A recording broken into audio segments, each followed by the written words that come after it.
This video is brought to you by Mubi. Get a whole month free at mubi.com/docinema. The first underwater scene ever made for Avatar feels a bit off. You can see the lack of resistance in the water and everything moves a little too quickly, kinda like a video game. And now this is what an underwater scene from the new Avatar looks like. Quite literally the best computer-generated water we have ever seen in cinema. How is that possible? Well, even though the CGI just got better in 13 years, there's also something else going on here. Because what if I told you the first shot wasn't filmed underwater? This technique is called dry for wet, where you film everything on dry land with the actors hanging in cables, mimicking the movements as if they were in water. You can get away with this trick if it's a short action-packed scene in cloudy water, but how did they go from this to this? Well, it leaves only one way out, because if you can't fake it, you do it for real. You have to become one with water. This is what it is, okay? I said empty your mind. Be formless, shapeless, like water. Improvise, adapt, overcome. That is the blueprint for creating something no one has ever done before. Underwater performance capture. Now water can flow, or it can crash. Be water, my friend. But you might be thinking, filming underwater has been done before, right? Like for Mission Impossible, Harry Potter, and even in the 1900s they managed to do so.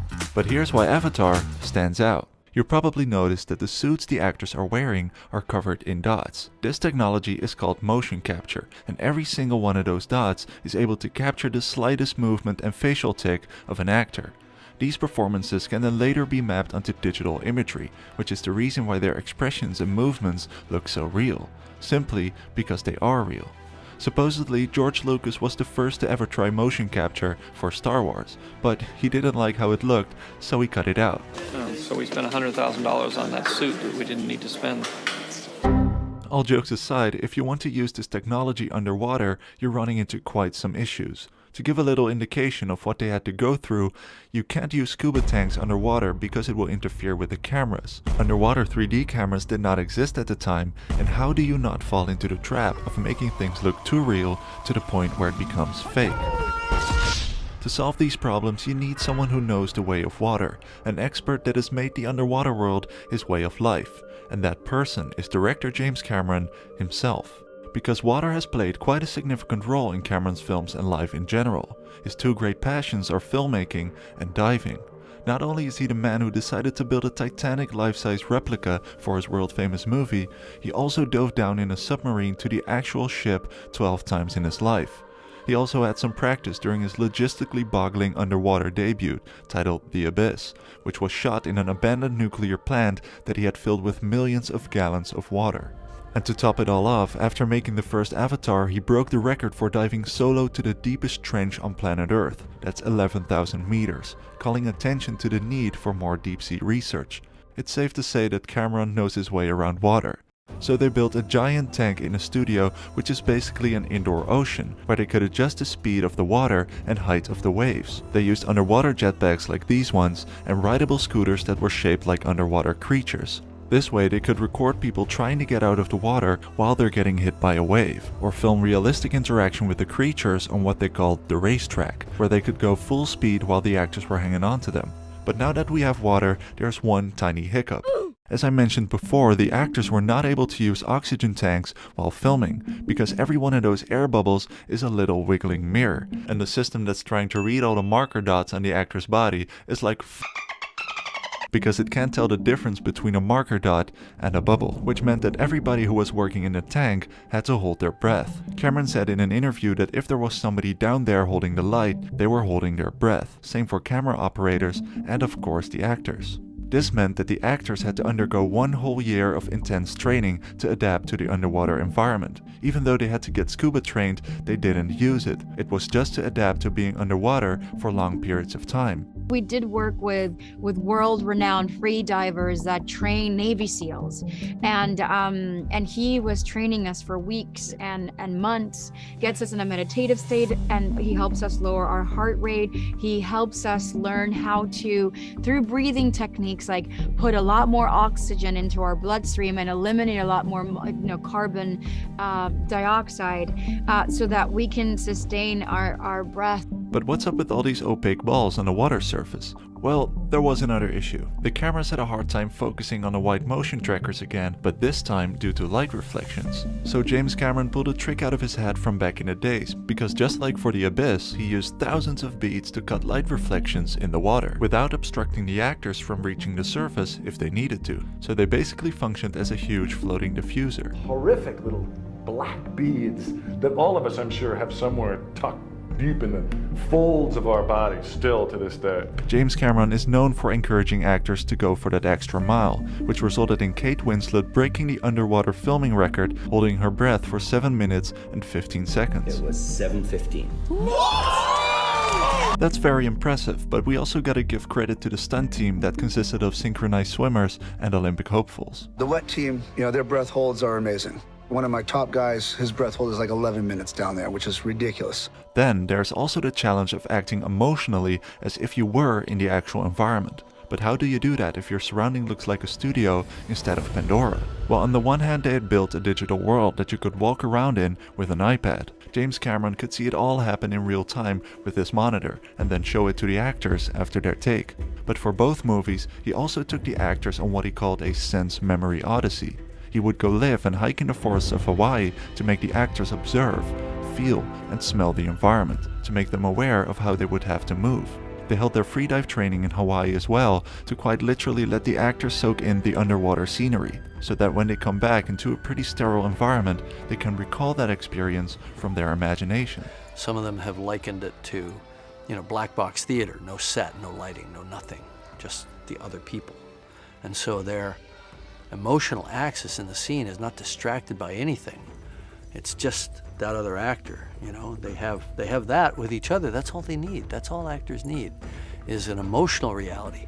That's why James Cameron prefers using the term performance capture over motion capture, because at the end of the day, it's the performance that really matters. This family is our fortress.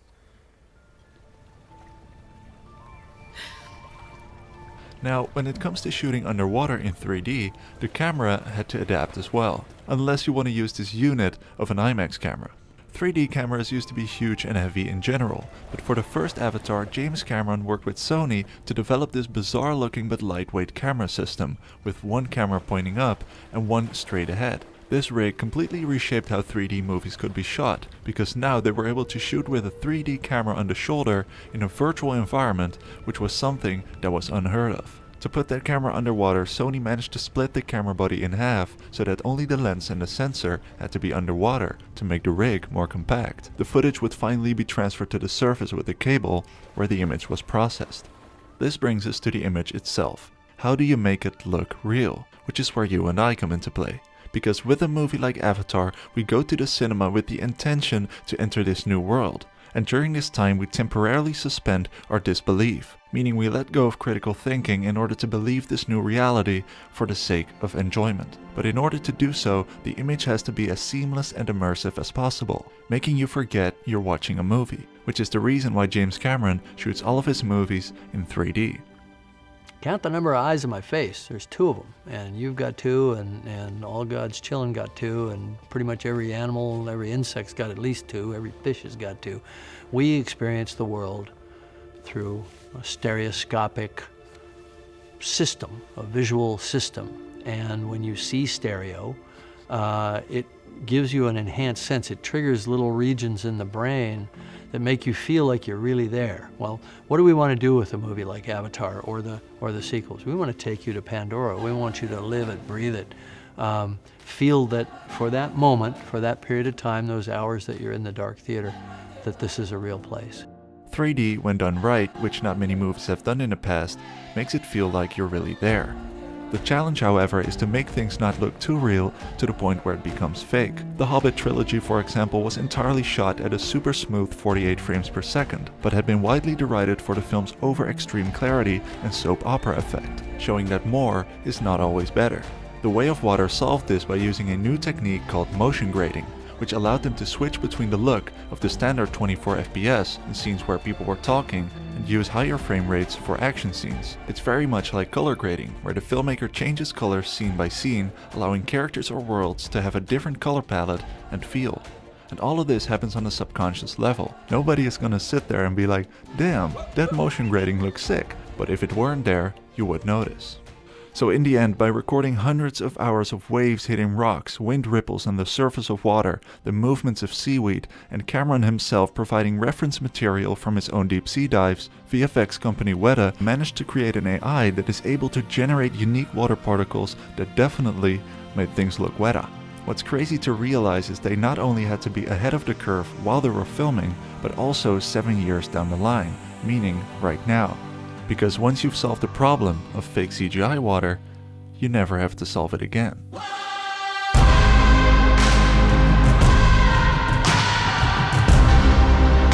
That's why, in my opinion, The Way of Water deserves the hype.